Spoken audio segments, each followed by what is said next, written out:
La Bible dit dans Psaume chapitre 47 et le verset 1 et 2, « Au chef des chantres, des fils de Corée, psaume, vous tous, peuple, battez des mains, poussez vers Dieu des cris de joie. »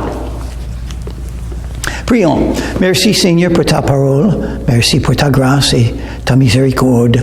Que ton nom soit glorifié. Que ta volonté soit faite. Dans ton nom, je te prie, Jésus. Amen.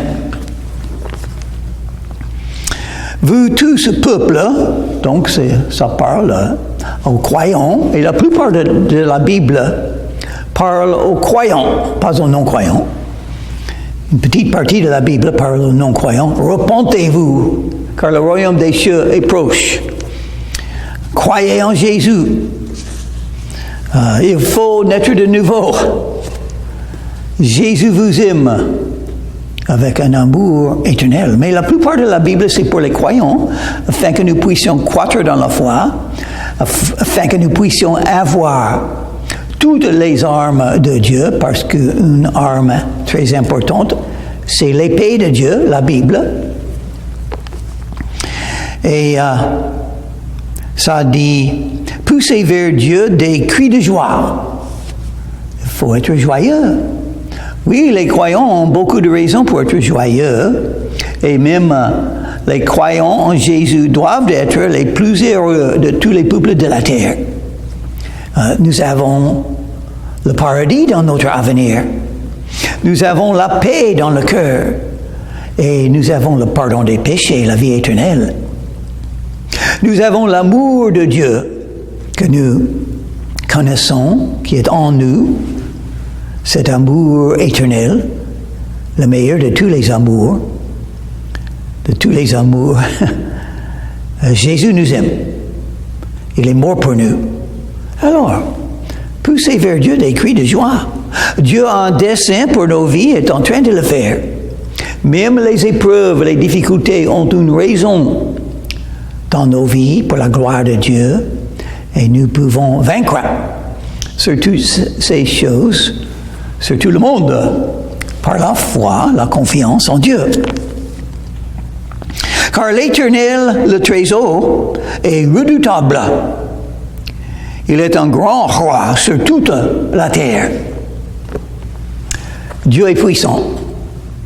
Une raison pour pousser des cris vers Dieu. Il est le Tout-Puissant. Jésus a dit, tout pouvoir m'a été donné. Et moi-même, j'aime beaucoup cette pensée. Dieu est Tout-Puissant et il m'aime. Ça veut dire, je vais voir des miracles dans ma vie. Ça veut dire, il exauce mes prières. Il est toujours là, il est tout puissant et il est le roi sur toute la terre. Pas seulement moi, mais toute la terre. Ça veut dire les croyants et les non-croyants. Dieu contrôle, il décide, il a un dessein pour toute vie. Et vous pouvez avoir une vie éternelle si vous croyez en Jésus, ou une vie sans l'éternité dans le paradis, si vous choisissez de ne pas venir à Jésus, parce que c'est un choix. Croire en Jésus est un choix. Le choix de venir à lui ou le choix de s'éloigner de lui. C'est votre choix. Dieu qui est tout-puissant nous a donné le choix. Libre arbitre. Et donc, c'est pourquoi le louer, il est le roi sur toute la terre. Ça veut dire il contrôle les autres pour guider ma vie. Et donc, je dois être soumis aux autres. Dieu parle de la part des autres pour m'enseigner et pour guider ma vie. Pas seulement les croyants, mais aussi les non-croyants. Une raison que je peux être soumis aux autorités. Chaque autorité, le chef du pays, les policiers, Le mari, tous ont reçu leur autorité de Dieu. C'est Dieu qui les a mis où se trouvent. Et moi, une personne de foi, qui sait que Dieu est le roi de toute la terre, je sais que Dieu parle par eux. Et il m'a dit d'être soumis aux autorités. C'est un principe très important dans la Bible. Donc les croyants doivent être les gens les plus heureux dans le monde et les plus soumis aux autorités. Un croyant doit être le meilleur citoyen du pays où il se trouve pour obéir les autorités que Dieu a établies. Et si vous croyez que ce serait mieux d'avoir d'autres autorités, donc priez le bon Dieu, c'est lui qui décide. C'est lui qui change. C'est lui qui ôte une personne et qui met une autre à leur place dans cette hiérarchie des autorités qui existent dans le monde. Il nous a assujettis des peuples. Il met des nations sous nos pieds. Jésus est partout. Il est dans tout. Il fait tout. Il décide ce qui va arriver. Donc,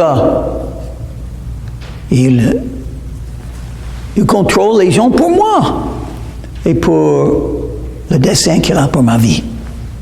Si les autorités vont me mettre en prison, c'est Jésus qui a décidé, mais je suis soumis à ça, n'est-ce pas? Je suis prêt à tout souffrir pour Jésus, j'espère, parce qu'il a tout souffert pour moi. Tout donner à Jésus parce qu'il a tout donné pour moi. Être guidé par Jésus parce qu'il a été guidé par le Père jusqu'à la croix de Calvaire pour moi et pour vous. Il nous choisit notre héritage, la gloire de Jacob qu'il aime. Il aime Jacob. Jacob qui est devenu Israël. Dieu aime. Parce que Dieu a fait une promesse à Abraham de lui donner un fils et un pays, un territoire, Canaan. Et Dieu garde toujours ses promesses.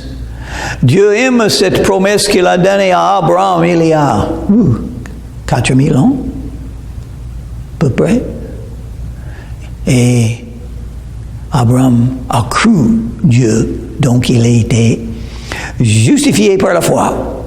Et nous pouvons avoir la même justification par la foi qu'Abraham avait en croyant la promesse que Dieu nous donne. Qu'est-ce que c'est la promesse? La vie éternelle en Jésus-Christ. Car Dieu a tant aimé le monde qu'il a donné son Fils unique, afin que quiconque croit en lui ne périsse pas, mais qu'il ait la vie éternelle. Dieu monte au milieu des cris de triomphe. L'Éternel s'avance au son de la trompette. Il y a une trompette qui sonne.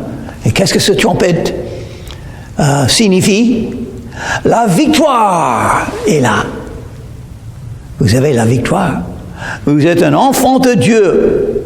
Vous êtes, dans un sens, un roi. La royauté. Un prince ou une princesse dans le service de Jésus-Christ. Dieu a un dessein pour votre vie, c'est important dans les yeux de Dieu. Même si vous faites le ménage, vous faites la cuisine, c'est très important. C'est l'œuvre que Dieu vous a donnée pour lui et pour sa gloire et pour aider les autres autour de vous. C'est votre boulot, votre service et vous pouvez le faire par foi en Jésus. Vous pouvez consacrer ce qu'il vous a donné à faire à lui, à sa gloire. Parce qu'il n'y a pas beaucoup de gens qui font ça. Donc, ça fait plaisir à Dieu quand il voit quelqu'un ou quelqu'une qui a foi en lui, qui se confie en lui, qui donne leur vie à lui, leur boulot, leur responsabilité leur famille, leurs voisins, leurs décisions. Chantez à Dieu, chantez. Chantez à notre roi, chantez. Ça, c'est un commandement. C'est une invitation et un commandement. Une des choses très importantes qu'on fait dans les assemblées des croyants, les chants, les louanges à Jésus et à Dieu le Père et tout ce qu'il nous a, tout ce qu'il fait pour nous, sa puissance, son amour, l'avenir que nous avons dans le paradis. Nous avons beaucoup de raisons pour chanter. Nous avons la joie, la paix, l'amour, la patience, la douceur, la maîtrise de soi. Nous avons toutes les choses que Dieu nous a données, les fruits du Saint-Esprit, les dons du Saint-Esprit, une œuvre à faire pour lui et sa gloire, un appel, un avenir éternel grâce à Jésus. Chantez! Toutes choses concourent au bien de ceux qui aiment Dieu, de ceux qui sont les appelés selon son dessein. Dieu a un dessein pour votre vie. Vous pouvez croître dans la foi. Vous pouvez voir une amélioration de votre vie grâce à Jésus. Vous pouvez suivre le chemin que Jésus vous donne. Son exemple, son appel, son amour. Vous pouvez être un gagneur d'âme, c'est-à-dire vous pouvez mener les autres à croire en Jésus par votre vie, par vos paroles, par votre témoignage. Vous pouvez vaincre le diable même. Vous pouvez résister le diable et il va fuir. Et vous pouvez faire ce que Apocalypse chapitre 12 et le verset 11 dit en parlant de la victoire sur le diable qui est possible. Ils ont vaincu le diable par le sang de Jésus. Merci Jésus. Tu as beaucoup accompli quand tu as donné son sang sur la croix de Calvaire. Tu as vaincu le diable. Et nous entrons dans cette victoire que ton sang nous donne en croyant en toi. Par le sang de l'agneau, par la parole de leur témoignage. Votre témoignage, c'est votre conduite. Ce que vous aimez, ce que vous faites chaque jour, c'est votre témoignage.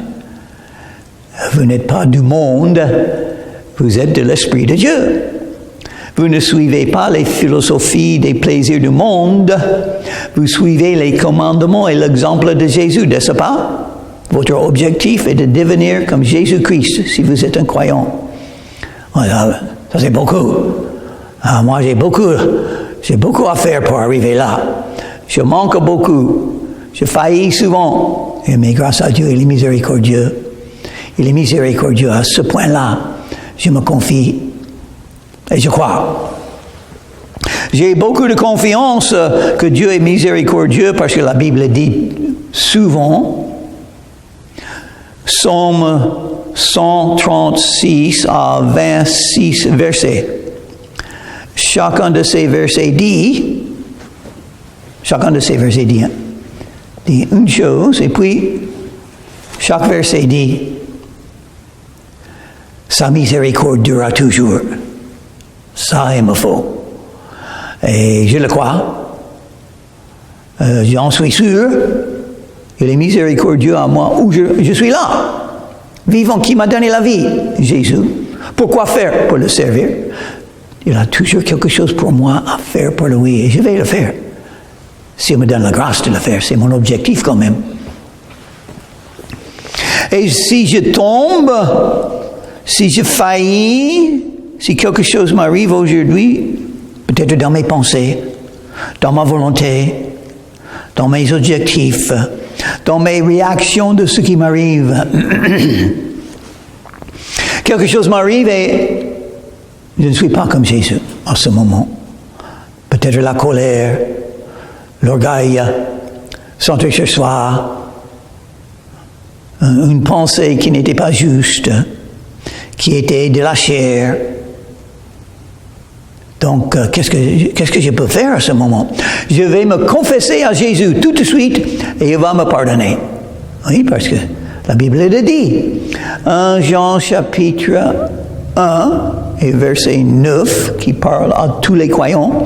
Si nous confessons nos péchés, il est fidèle et juste pour nous pardonner et nous purifier de toute iniquité. Chantez à Dieu, chantez à notre roi, chantez. Une chose très importante à faire dans votre vie de foi, chantez. Chantez dans les rassemblements de croyants, les réunions. Chantez quand vous êtes tout seul. Apprendre les cantiques spirituels afin de pouvoir les chanter toute la journée entre toi et Dieu, dans ton cœur, dans ta chambre, chez toi, dans les rues. Chantez. Dieu règne sur les nations. Heureusement, Dieu a pour siège son saint trône.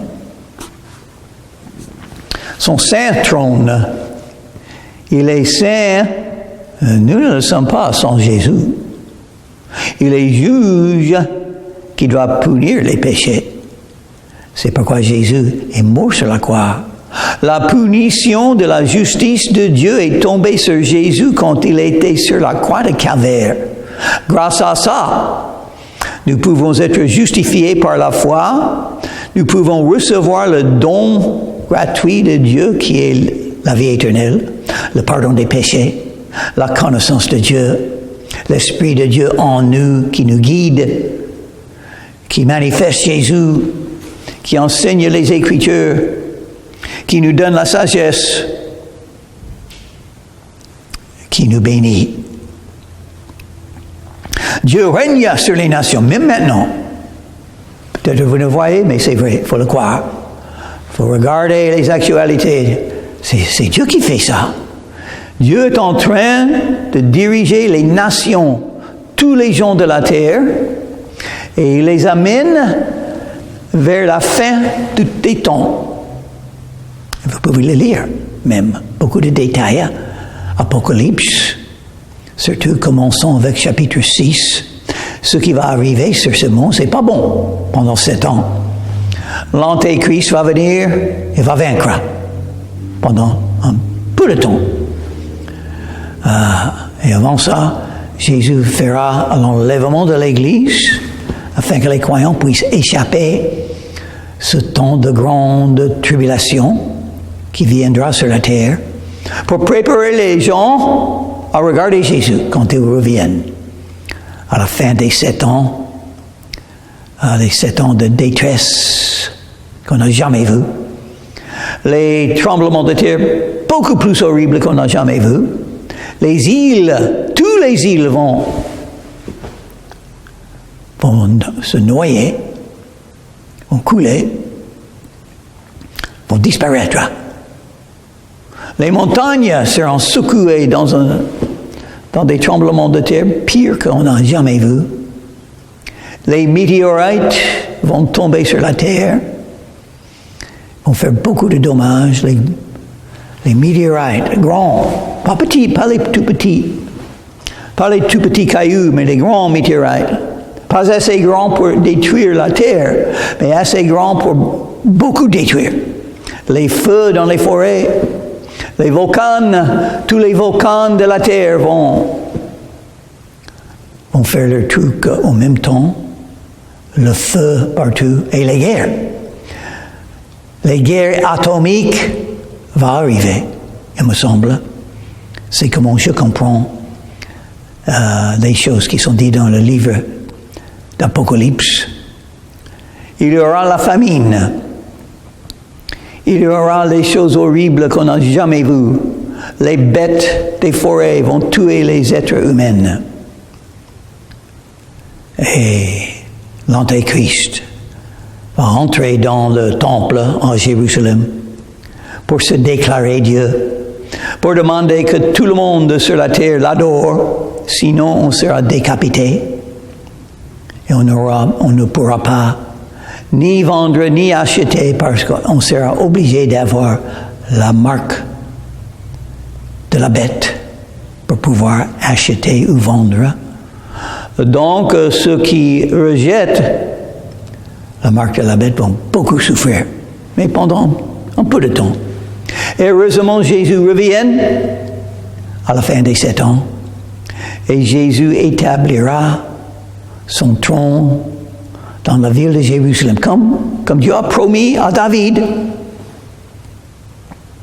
C'est pourquoi Jésus-Christ est né dans le lignage de David. Et même le Nouveau Testament commence, Matthieu chapitre 1, verset 1, avec ces mots. Le livre de la génération de Jésus-Christ, fils de David, fils d'Abraham. Pour nous rappeler, Dieu a fait une promesse à Abraham, une promesse éternelle du pays de Canaan et des descendants d'Abraham.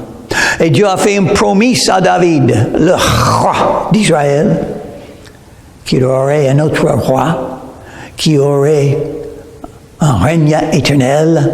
Jésus-Christ est l'accomplissement des 2 promesses. Et donc, on attend. On attend le retour de Jésus. Il règne sur les nations, même maintenant. Il décide qui sont les chefs des pays. Et il ôte les uns et met les autres quand il est prêt. Qu'est-ce qui va arriver dans la prochaine élection?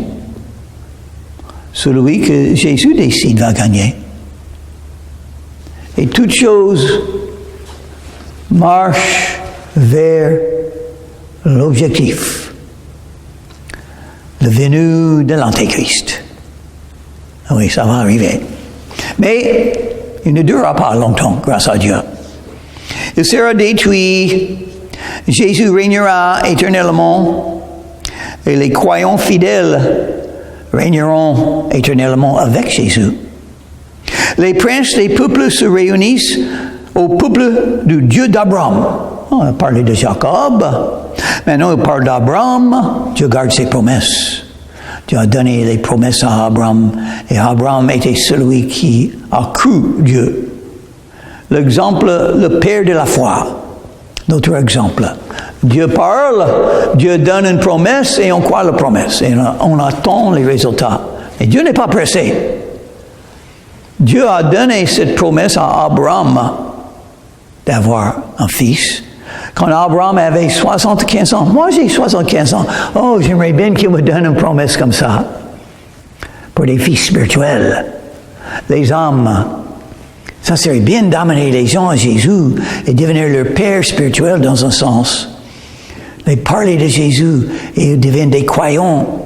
Et ils reçoivent la vie éternelle. Et je les verrai éternellement dans le royaume des cieux. Heureux ceux qui gagnent les âmes pour Jésus. Le peuple Dieu d'Abraham, car à Dieu sont les boucliers de la terre. Il est souverainement élevé. Il dit encore plusieurs fois. Dieu est plus haut que tous. Dieu contrôle tous. Dieu est Dieu, le Tout-Puissant. La terre appartient à Dieu. Il décide ce qui va se passer. Et même les chefs des pays méchants, Dieu les a mis là. Il a fait avec Nebuchadnezzar. Et qu'est-ce que Nebuchadnezzar a fait? Il a attaqué Jérusalem et il a tout détruit. C'était dans le plan de Dieu. Plus tard, c'était pour enseigner les Juifs. Il faut adorer Dieu. Il faut obéir Dieu. Il faut servir Dieu par les idoles, par la convoitise, par l'impudicité. Mais le Dieu qui est saint et qui est tout-puissant, nous sommes vraiment bénis que Dieu est miséricordieux. Parce que nous sommes des pécheurs aussi. Nous avons besoin de la miséricorde de Dieu. J'espère que vous avez reçu la miséricorde de Dieu. Imaginez-vous, pensez-vous être au jugement avec vos péchés toujours sur vous, sans Jésus comme votre sauveur. Parce que tous les croyants, quand ils viennent devant le Père va dire, « Oh, vous êtes un croyant en Jésus. Entrez dans le royaume des cieux grâce à Jésus, pas grâce à vous. Vous n'avez pas fait assez de bonnes œuvres pour gagner, pour mériter la vie éternelle, mais je vais vous le donner grâce à Jésus. Parce que vous êtes un des croyants, un des brebis, un des enfants de Dieu. Vous avez une entrée gratuite dans le royaume des cieux. Mais les autres, qui ne croyaient pas en Jésus, malheureusement, il y aura les pleurs et les grincements de dents. Ça serait horrible d'être là et de reconnaître que vous avez rejeté Jésus, vous avez rejeté la vie éternelle, vous avez rejeté le pardon des péchés. Maintenant, vous êtes devant le Dieu qui est saint et juge et qui doit punir les péchés. Si ne sont pas punis en Jésus pour vous, c'est vous qui devrez être punis pour vos péchés. Mais Dieu vous a donné le choix. Et il va vous donner le choix que vous faites.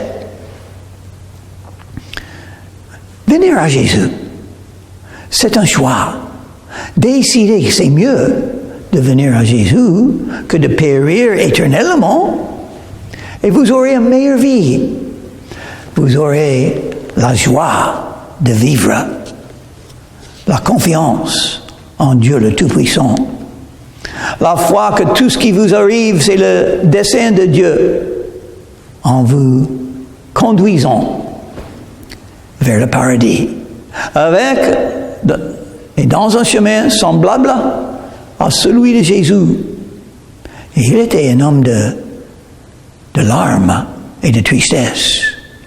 Mais il était aussi le vainqueur de tous. Et il nous offre la victoire par foi en lui. Venez à Jésus et il vous donnera la vie éternelle gratuitement. La Bible dit, Romains chapitre 10 et le verset 13, « Quiconque invoquera le nom du Seigneur sera sauvé. » Prions. Merci Jésus pour la Bible. Aide-nous à avoir la joie et la confiance en toi, que tu règnes sur tous. Aide-nous Seigneur Jésus. Dans ton nom je te prie. Amen.